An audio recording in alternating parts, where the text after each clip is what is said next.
चुंबक रोधक एथिरे आलुमिनियम उपरे चुंबकर प्रभाव देखिबा। प्राय 18 इंच उच्चर गोटे काठ स्टैंड तैयारी करिबा। सूता झुलाइबा पई उपरे गोटे कंटा लगाई देबा। गोटे स्टील वाशर रे शक्तिशाली चुंबकटिए लगाई ताकू सूतारे झुलाई देबा। चुंबक को गोटे आलुमिनियम थाली उपरे रखिबा। चुंबकटी लाखिबो नाही, पड़ी जिवो। एपे चुंबकटी सूता साहाय्य झुलाई देबा। चुंबकटी को टिके टाणी छाड़ी देबा। चुंबकटी पवन रे बेस समय झुली रहिबो। एपे चुंबक तले गोटे आलुमिनियम थाली रखिबा। पुणी थरे चुंबक को टाणी छाड़ी देबा।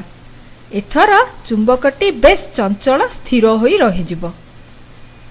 आलुमिनियम थाली रे सृष्टि हेउथिबा कुंडलाकार स्रोत बा एडी करेंट जोगु चुंबकटी अटकी जाउछि।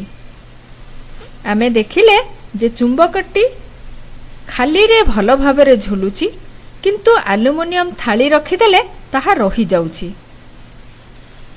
दुईटी आलुमिनियम थाली रखिले चुंबकटी आहुरी चंचल स्थिर होई जाउछि।